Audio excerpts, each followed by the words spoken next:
Je vais à Henri Mondor, tout le monde me connaît VIP. Je rentre dans l'hôpital, je dis bonjour à tout le monde, c'est trop bien.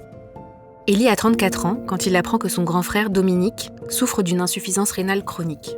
Sans hésiter, ce grand sportif décide de lui donner son rein. Il sait que l'opération va le forcer à devoir arrêter sa passion, la boxe, mais il est déterminé à sauver son frère. Il est loin d'imaginer, à ce moment-là, à quel point la greffe va le transformer.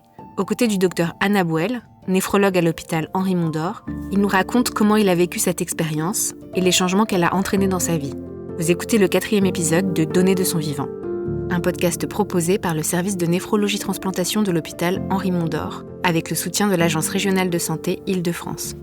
J'ai appris que mon frère était malade un peu après printemps 2021. On ne s'est pas tout de suite rendu compte de la gravité de sa maladie. Il n'a même pas la quarantaine. Quand il tombe malade, on vient de perdre notre père, donc je me dis qu'il est malade parce que psychologiquement, ça a touché à son physique, donc il se sent pas bien. Mais au fur et à mesure, il va de plus en plus à l'hôpital. Il rentre à l'hôpital, il ressort, il rentre, il sort, il rentre, il sort. Et ça dure comme ça pendant peut-être 1 an. On ne sait pas exactement ce qu'il a. Et je sens, moi, qu'il me cache quelque chose.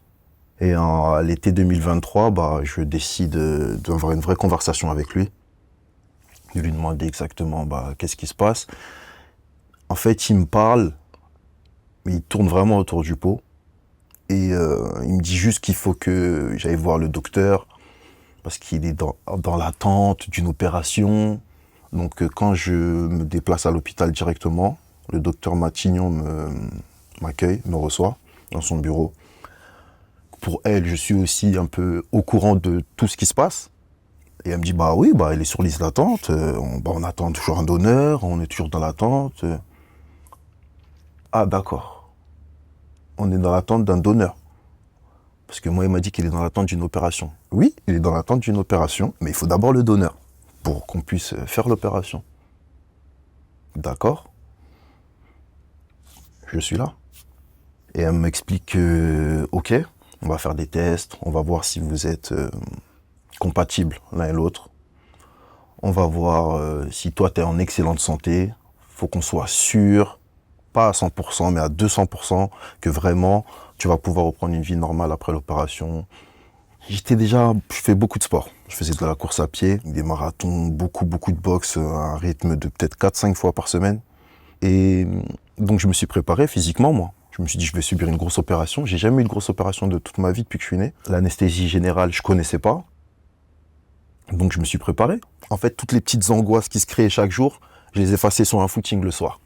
Je me libérais l'esprit, j'appelais mon frère, je le rassurais, t'inquiète, ça va bien se passer. Sauf que pendant ce temps-là, lui, il était en dialyse. Finalement, l'opération a eu lieu. Tout s'est superbement bien passé. Je me suis réveillé, il devait être 15h. Dès que j'ai ouvert les yeux, le médecin, l'infirmière qui était à côté de moi, tout de suite, dès qu'elle a vu mes yeux s'ouvrir, ça s'est bien passé. C'est la seule phrase que j'ai entendue, c'est « ça s'est bien passé ». Je me suis rendormi. Et après, c'est les ronflements de mon frère qui m'ont réveillé. Je me suis réveillé, il était devant moi, il ronflait. Je l'ai regardé. On s'est fait un pouce, il m'a fait un pouce. On s'est rendormi. On s'est rendormi. Après, on m'a monté en chambre. Je suis resté peut-être 1 semaine à l'hôpital.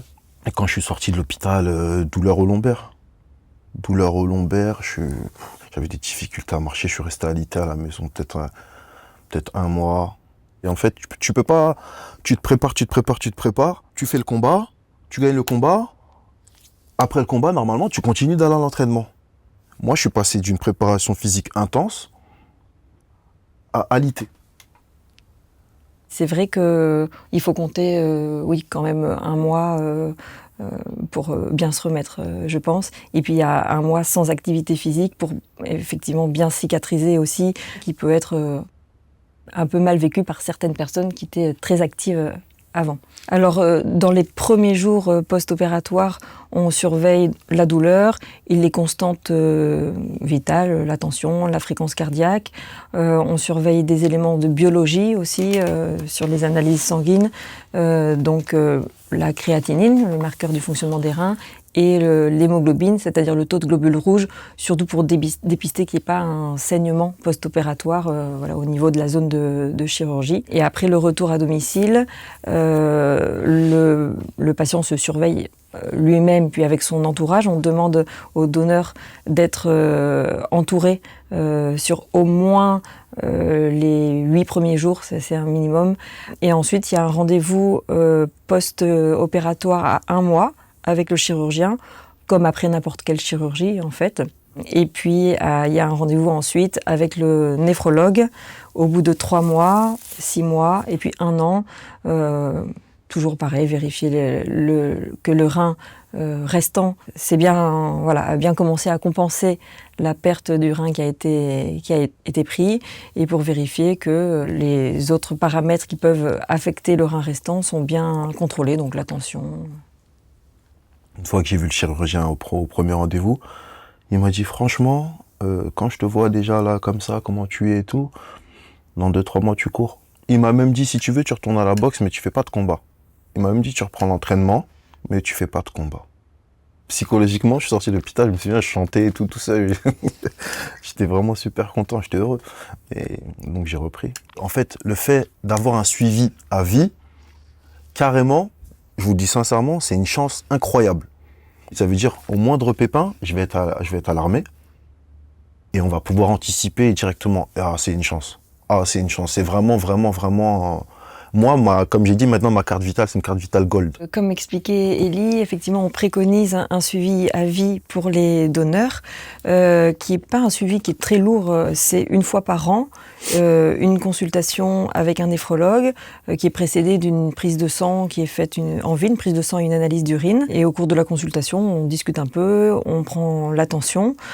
Et ce suivi donc a pour objectif de s'assurer que on chouchoute en fait le rein qui reste pour éviter que le donneur ait un problème de santé à l'avenir. Et moi je dis souvent aux donneurs qu'il faut voir ça comme un peu un check-up, c'est du dépistage en fait, c'est du dépistage et donc ça permet, même si la personne a un souci de santé par exemple indépendant, on va quand même pouvoir l'adresser et donc ça permet d'avoir un petit pied dans le circuit médical qui permet d'être assuré sur la santé, l'état de santé général voilà, au long cours. Il faut savoir que je travaillais avant, j'avais une petite société de nettoyage automobile, c'est assez physique. Il a fallu que je fasse une reconversion professionnelle. Je voyais des gens qui travaillaient dans l'hôpital, qui transportaient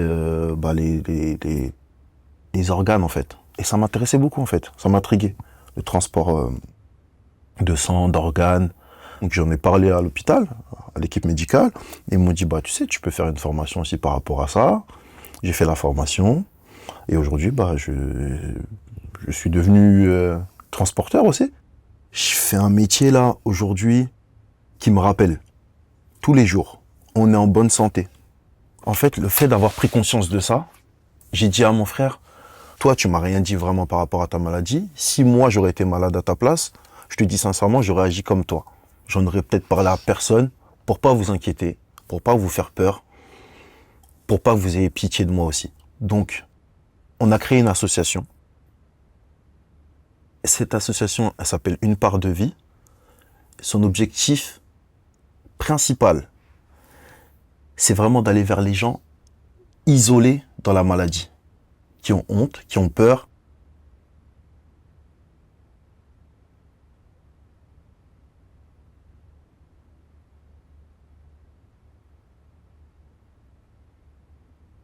À en parler à quelqu'un, même si c'est pas forcément quelqu'un qui est proche de toi. Est-ce que les gens sont au courant qu'ils sont donneurs? Est-ce qu'ils savent, les gens, que de leur vivant, ils peuvent donner des organes? Est-ce qu'ils le savent? Est-ce qu'à la télé, il y a des publicités? Est-ce qu'à la radio, il y a des campagnes? Là, tout de suite, je ne peux pas vous citer vraiment une campagne de sensibilisation par rapport au don du vivant. Je suis assez d'accord avec Élie que cette thématique n'infiltre pas assez la population générale. Ça reste un peu cantonné aux milieux médicaux où en fait les gens sont déjà au courant, mais il faudrait que ce soit quelque chose qui soit culturellement plus connu et un peu démystifié, puisque comme on l'a dit au cours de ce podcast, quand la sélection des donneurs est bien faite, et c'est le cas en France, c'est assez simple finalement et pas si lourd que ça. Et les témoignages des donneurs, c'est vraiment le fil principal parce que c'est vous qui véhiculez le message le plus authentique en tout cas. Et cette association que vous avez créée, c'est une très très belle initiative. C'était le 4e et dernier épisode du podcast Donner de son vivant, la transplantation rénale à l'hôpital Henri Mondor. Ce podcast a été proposé par le service de néphrologie transplantation de l'hôpital Henri Mondor AP-HP et réalisé avec le soutien de l'Agence régionale de santé Île-de-France. Un grand merci à Élie et au docteur Anna Bouel pour leur participation à ce projet.